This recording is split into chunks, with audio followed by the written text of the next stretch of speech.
who are given exemption from duty, the logbook would be stamped that is not for sale. And if you have to sell, you have to pay duty. I believe along the lines you are saying, we can work out something that can give some consideration to returning residents, provided they are not going to sell. Again, I cannot be able to give you a firm commitment. That is something that we need to discuss with the National Treasury at the cabinet level and see whether we can be able to make some decision along that line. Finally, I want to say that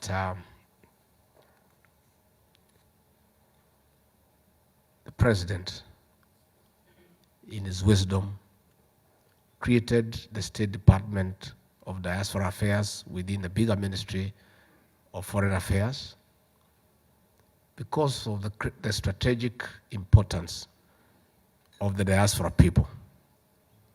As it is today, the remittances you said home is number one in terms of foreign exchange earnings.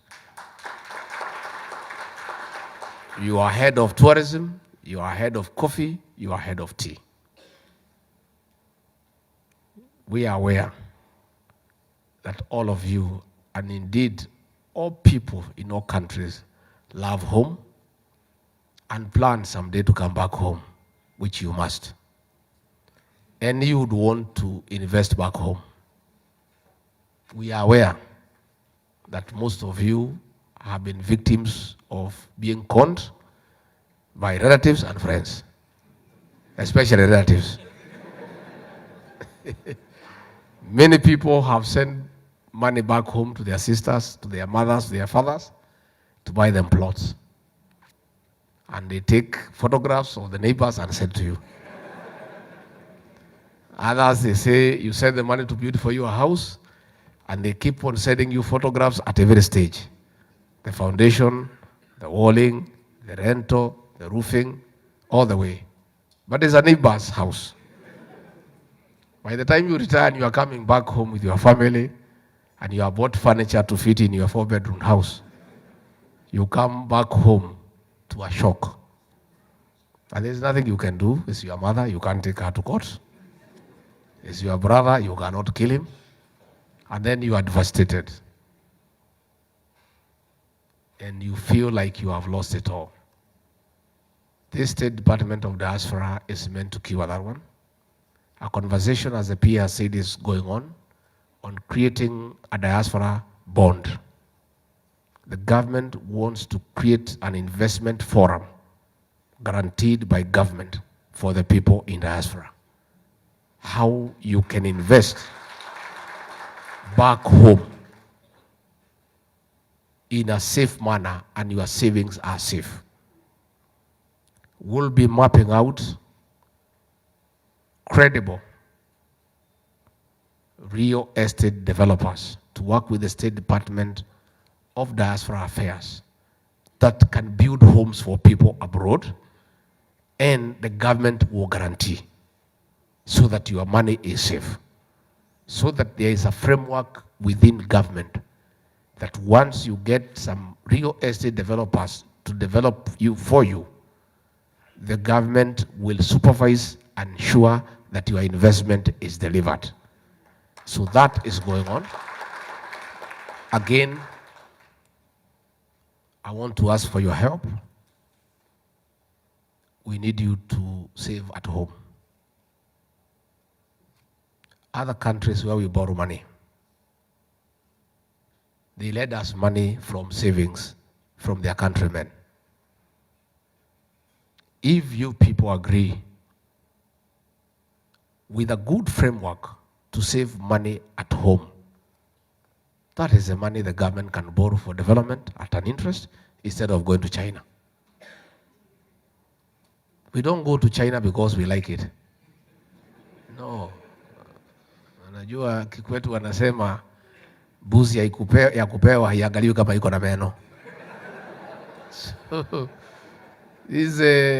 we go to China because there is nowhere else we can borrow money. If we can develop a saving culture for our people in the diaspora, because your money is huge. And that's what I want to appeal to you. When the PS and our team works on that framework, please come in. We have a responsible government, and there is no responsible government that can let anybody lose your savings. Once we work on that framework, and it is very clear and explained to you on how you can save your money back home and you are earning interest, please do so that we can have a big reserve of our own money from the people of Kenya, where the government can borrow at an interest for the development of your country. So we want your support. You are aware we had problems with the NSSF where they had created a law that you only save 200 shillings. 200 shillings, even if you save for 30 years, I think it's 72,000. Because it's 2,400 per year. You know? And we had problems. That's why we were not agreeing with this fellow called Atwoli. He was refusing. Then they were in power. But the minute we won, he came running to the president and said he has agreed. So we have now looked at it, and people will be allowed to save up to 6%, and employer 6%, that is 12%, and that is good saving. So that as you grow in age, when you need help in old age with the challenges of old age, you have a substantial saving. So alongside NSSF, we want to leverage on the saving from the diaspora. So once our people, the National Treasury and the State Department perfect that plan, please, we want to urge you to do it. And I invite you to save at home and develop something. Please, you must come back home someday, but not now. Right now, we have many problems. You stay here a little bit.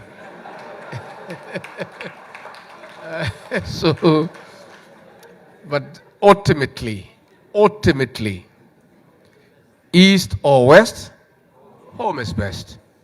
You people must buy land at home. You must build a nice house. You must start some investment back home, because that is home and you need to develop your own country.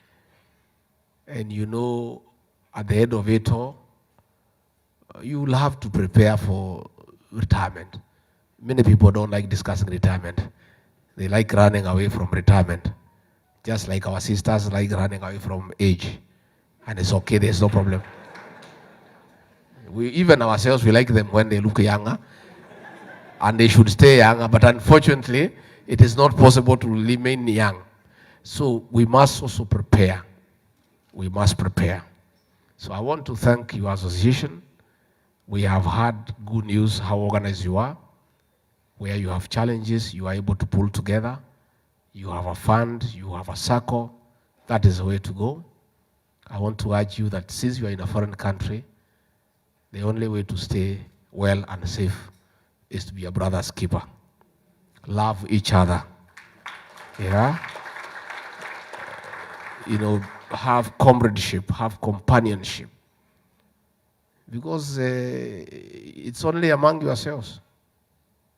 The other people, even if you're working for them, they really don't know you well. It's yourselves who know each other here. So have a very close-knit arrangement where you always stay together. Balozi has told me on Jamhuri Day, he invites you to the residence. You get together, go there, and that day talk Kiswahili, dance Kiswahili songs, and talk about your country and your motherland. And I'm telling you that once you do that, you'll be better people. Let me now appraise you on the situation back home, because it's my job to do so. Bela iko sawa. Iko sawa. And we had a very peaceful election. There was peace before election. There was peace during the election. There was peace after the election. And Kenyans moved on. Kenyans decided in a democratic manner how they will be governed. And everybody moved on. Those who lost went to the Supreme Court, and they had no case. And the government was formed and proceeded. Somewhere along the line, 6 months later, the people who lost decided that they had not lost. You say they want something called a server to be opened. This server, we don't know where it is. President William Ruto or I are not in custody. We don't have the custody of the server. The server is kept by IBC. And there was no server in the last election because there was something called the public portal. The results were uploaded as they were counted. And the whole world, the international community was present in Bomas, and everybody agreed that President William Ruto had won fair and square. Along the way, the opposition decided that they want to start a little fight and go to the streets and demonstrate, and we said it's fine, it's part of democracy. We thought it was that way. But reaching in the streets of Nairobi, it turned out to be different. It is destruction of property, looting of property, theft, and there was a lot of problem because people could not open businesses. And as a government, we said no. And we refused them to get to the CBD and other business areas. Along the way, they reached out to the president and said, it's not working. They want us to give them an exit strategy, which we agreed. And we told them to go to Parliament and discuss. That discussion has started, but we said there can only be one discussion. One, we cannot discuss about the server because it's not within our purview. Number two, they were saying the Cherera 4 should be reinstated.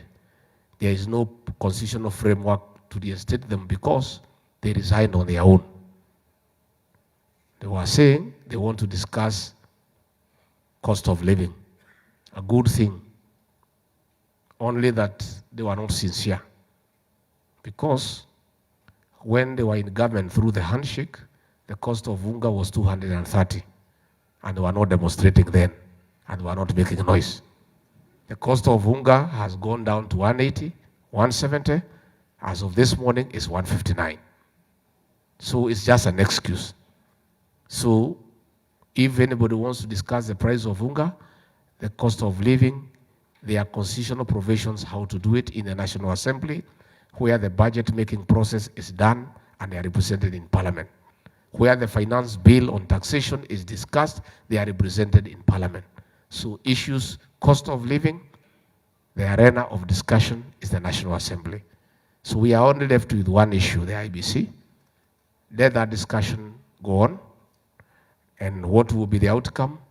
The National Assembly and Senate will decide, and we'll be able to make progress. The only thing we have said, there will be no handshake. There will be no handshake. Because once beaten, twice shy. The handshake nonsense was the worst experiment for the people of Kenya.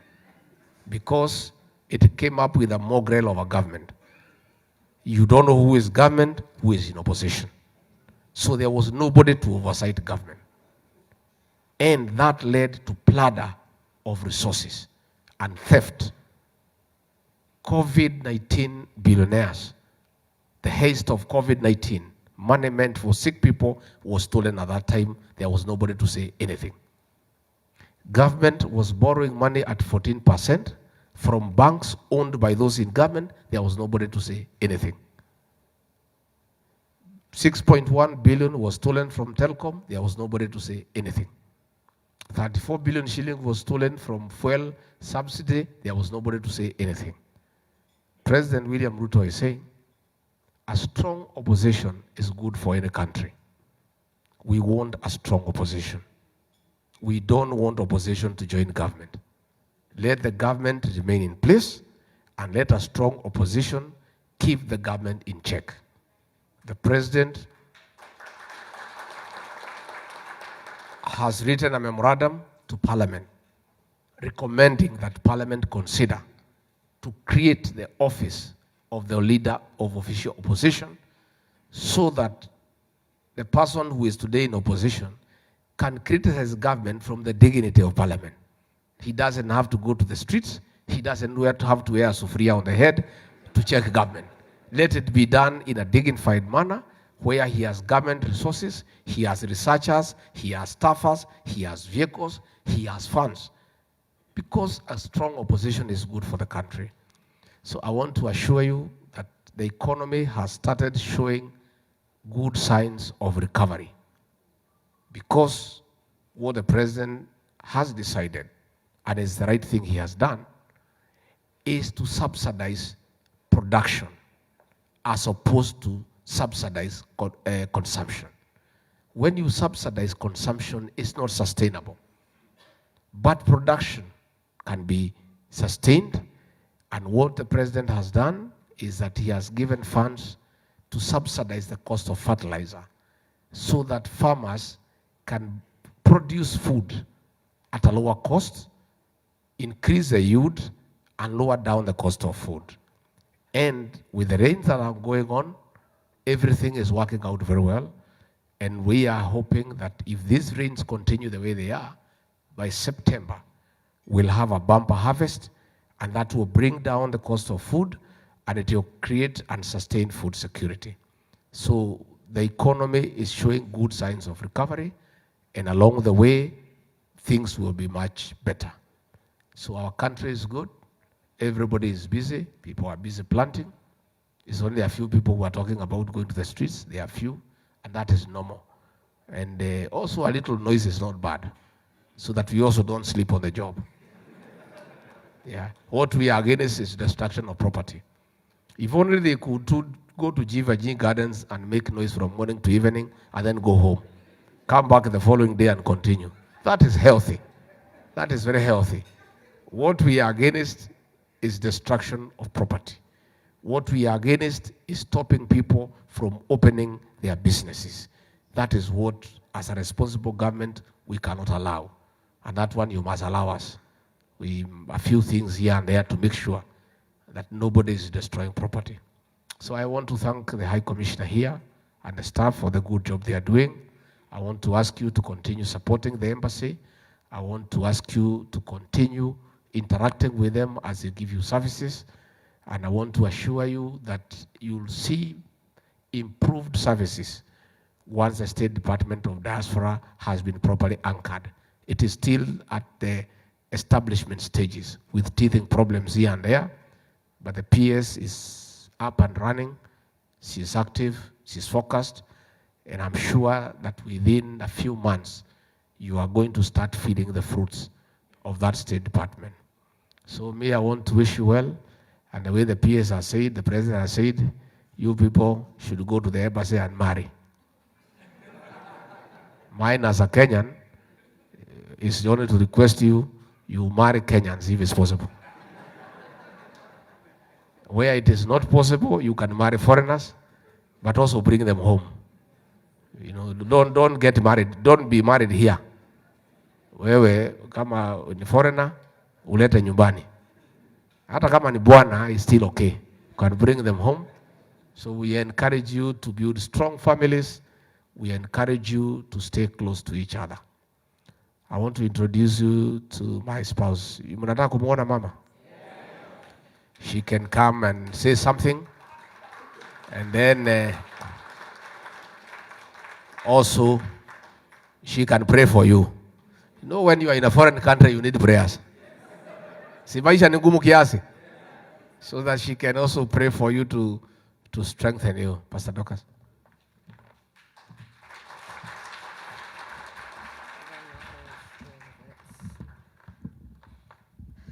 Good evening. Praise the Lord. Are you okay? You are looking like tunasema Kenya ni sawa. Na wa Kenya muko sawa.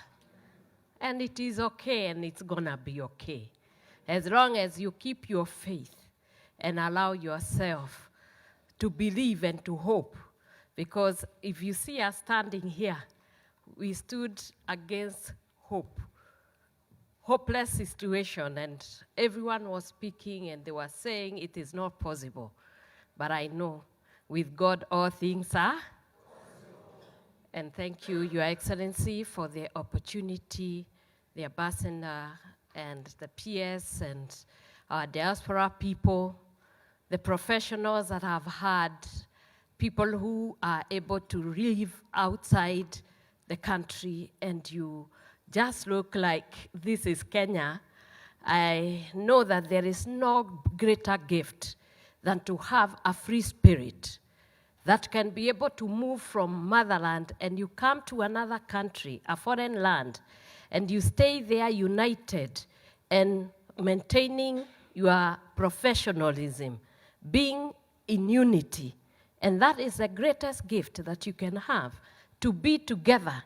Because as I look and I see the beautiful faces and the handsome faces and the hope that is in you, the very fact that you want to stay here and to be served here, and you also want to be in our country and support it, it is one of the greatest gifts that a country can ever ask. You are a people that we value, you are a people we are looking up to, and we know that as professionals, I know that one time, your brother, Wachira, Dr. Wachira, was in a country like this. He came as a doctor and he lived there, and even his children are also living there.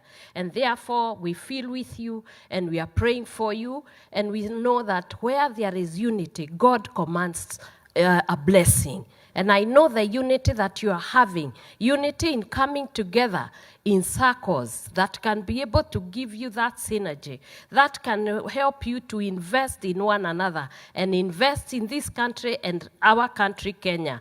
That is something that is going to give Kenya not only a good name, but a people that when we look at you and we see even your families at home and here progressing, that is one of the greatest desire for any country to have. And therefore, I congratulate you for the work that you are doing, the unity that you have, and we'll continue to pray for you.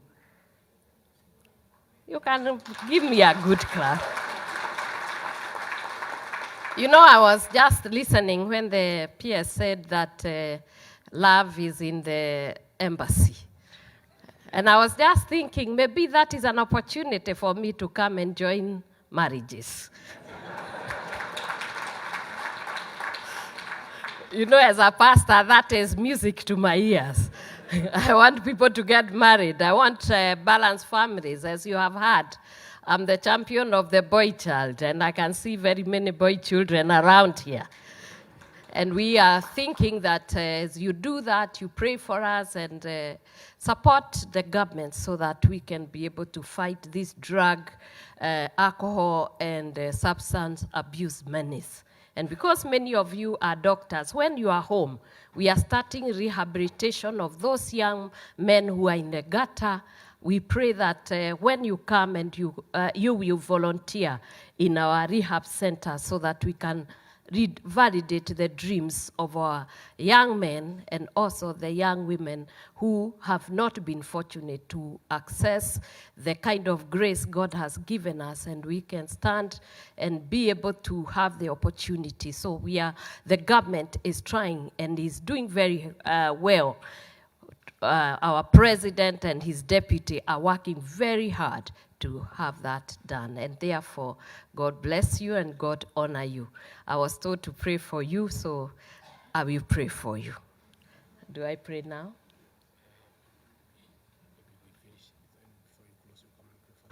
Yeah, so I will pray for you after we finish. That is how it's usually done. Thank you, Your Excellency.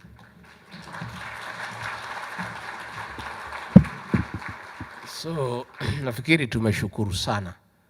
Sana. It is true, the way you said.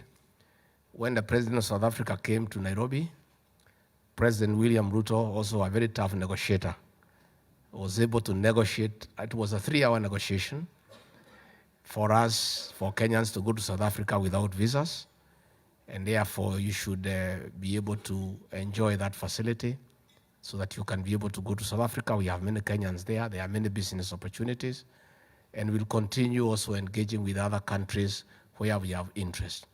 I have found some people here who are marketing Kenyan tea, Ketepa. I was very happy. And we have told our ambassadors across the country, across the world, that 70% of their time will be taken up in marketing Kenyan products and creating new markets and enlarging the existing markets. So I'm happy that I've seen Kenyan tea here moving. There are a few challenges the ambassador has told me, a few things we need to unlock in terms of the trade agreements so that the tea can be cheaper and it can move much faster. I've also found a company that is marketing properties in Kenya. The way I've told you, please invest back home is a good thing so that in future you can be able to reap your investment. So sisi tumeshukuru sana balozi, tunafurahi sana, tunawapenda sana. Na for the time we'll stay here, tutaonana. We'll be here until I think around Tuesday. Pia tutembee kidogo. Pia mahasara nimesikia muko hapa. Tunaweza patana huko kwa mitaa.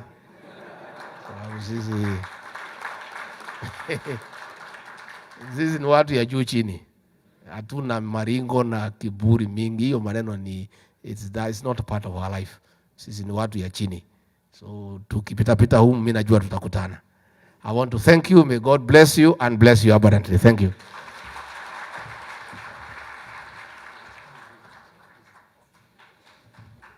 Now, please sit down a bit. Thank you, Excellency, for that good speech. You have seen you have been sorted out. Now, Your Excellency, it's my pleasure now to invite Rose to give a gift together with the Chairman Kobodia to His Excellency. Please, Rose, wherever you are, come out.